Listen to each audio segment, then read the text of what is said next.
জয় জগন্নাথ জয় জগন্নাথ।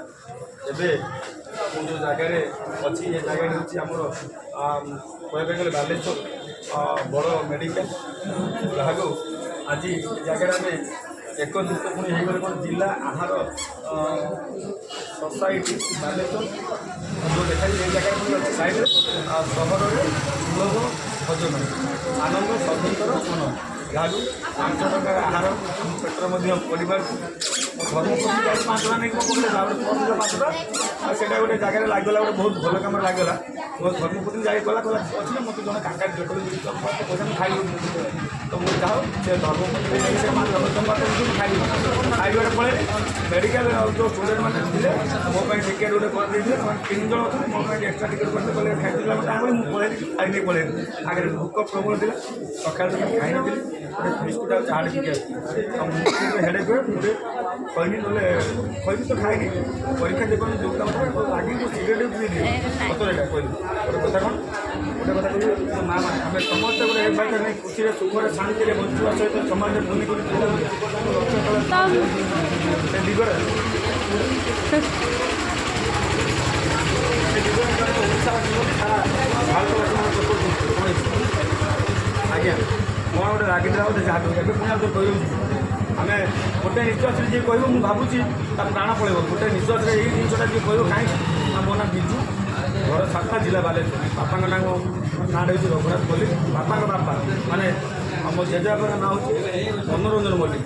ଆଜ୍ଞା ମନୋରଞ୍ଜନ ଏଇଠି ଯେଉଁ ମନ୍ଦିରଟା ହେଇଛି ଦେଖନ୍ତୁ, ଆପଣ ଏଇ ଯେଉଁ ମନ୍ଦିର ଦେଖିଲେ ଜାଣିପାରିବେ, ଗୋଟେ ମନ୍ଦିର ଗଲା 1,80,000 ଟଙ୍କା ଖର୍ଚ୍ଚ ହେଇଛି, ତା ତୁଳା ବି କାଟିଦେଲେ। ଆଜ୍ଞା ମୁଁ ଭାବୁଛି ମାଲିକ ଜଣେ ସମସ୍ତ ମାଲିକ ଜଣେ ସରକାର ମାଲିକ କିଏ କିନ୍ତୁ ମୋତେ ବଞ୍ଚିଲା ତ କେବଳ ସେ ଜଗନ୍ନାଥ ମହାପ୍ରଭୁ ହିଁ ବଞ୍ଚେଇ ପାରେ, ଆଉ କେହି ନୁହେଁ। 2 ବର୍ଷ ମାସ ଖାଲି ଘରେ କାନ୍ଦି ଯାହାକୁ ଅଳ୍ପ ସମୟ ଆମେ ସମସ୍ତେ ଛାଡ଼ିକି ପୁଣି ନିଜ ନିଜ ସ୍ଥାନକୁ ତ ଯିବା ପାଇଁ ପଡ଼ିବ। ମୁଁ ଭାବୁଛି ମୋର ଯେଉଁଠି ଛିଡ଼ା ହୁଏ ସେଇଟା ମୋର ଘର ଭାବିଦିଏ।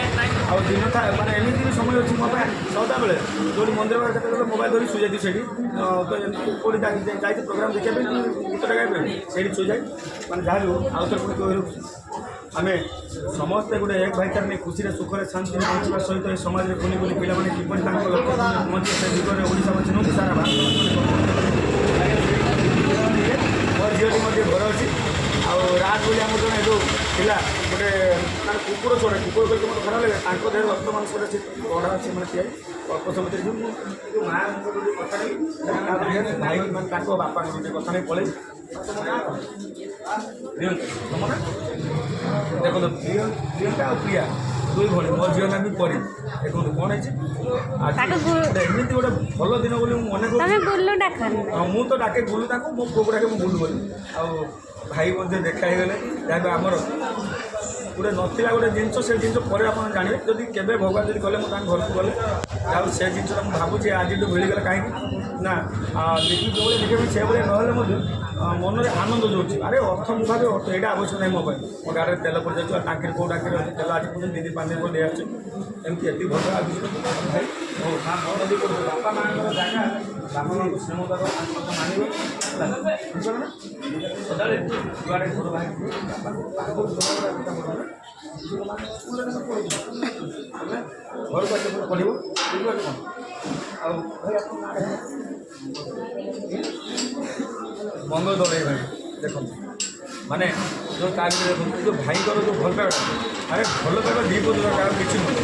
ଯେଉଁ ଭଲ ପାଇବା ମୁଁ ନିଶ୍ଚିତ ଭାଇଙ୍କ ଘରକୁ ଗଲେ ମୁଁ ଭିଡ଼ିଓ ଦେଖୁଛି। ଆଚ୍ଛା କ'ଣ ପାଇଁ ଆସିଲେ ମେଡ଼ିକାଲ ଆସିଲେ ମେଡ଼ିକାଲ ଆହାର ଗୋଟେ ଖାଇଲେ ନିଶ୍ଚିତ କ'ଣ କରିବା ଆମ ସତ୍ୟ ଅନୁଯାୟୀ ଆମେ ଆହାର ଯାହା ପେଟରେ ଟିକେ ଆହାର ଟିକେ ପଡ଼ିଲା ଖାଦ୍ୟ ଆଉ ତାଠୁ ଆରମ୍ଭ କରୁଛି। ଆଉ ଆଗେ ଗୋଟେ କଥା କହିଦେଉଛି, ଘରୁ ଯେତେବେଳେ ମାନେ କିଛି କାମ ଥିଲେ ପଦାକୁ ବାହାରିବା ସମୟରେ ଗୋଟେ ଜିନିଷଟା କ'ଣ ଏଇଟା ଏଇ ଯେଉଁ ଜିନିଷଟା ପାଣି ବୋଟଲ ଦେନ୍ ଗୋଟେ ଗାମୁଛା ଏଇଟା ଧରିକି ବାହାରୁ। ଆଉ ମାଆମାନଙ୍କୁ ମଧ୍ୟ କହିବୁ ଆପଣ ଛତାରେ ନେଇକି ଯାଆନ୍ତୁ, କିନ୍ତୁ ବଜ୍ର ପକେଟରେ ମୁଁ ଭାବୁଛି ଗୋଟେ ଶାନ୍ତି ମିଳିବ। ଏତେ ଖରାର ତାପମାତ୍ରା ବଢ଼ିଯାଇଛି ଆଜ୍ଞା, ନିଶ୍ୱାସ ବନ୍ଦ ହେଇଯାଉଛି। ଆଉ ଗଛ ଲଗାଇବା ପାଇଁ ଚେଷ୍ଟା ସଦାବେଳେ କରିବେ, କାହିଁକିନା ଗଛଠୁ ଆମକୁ ନିଶ୍ୱାସଟା ଆମେ ପାଇଥାଉ, ନିଶ୍ୱାସ ମଧ୍ୟ ଛାଡ଼ିପାରୁ। ତା ଗଛ ଲଗାଇବା ଦ୍ୱାରା ହିଁ ବର୍ଷା ମଧ୍ୟ ହେଇପାରେ। ଆଉ ହଉ ଧନ୍ୟବାଦ, ଜୟ ଜଗନ୍ନାଥ।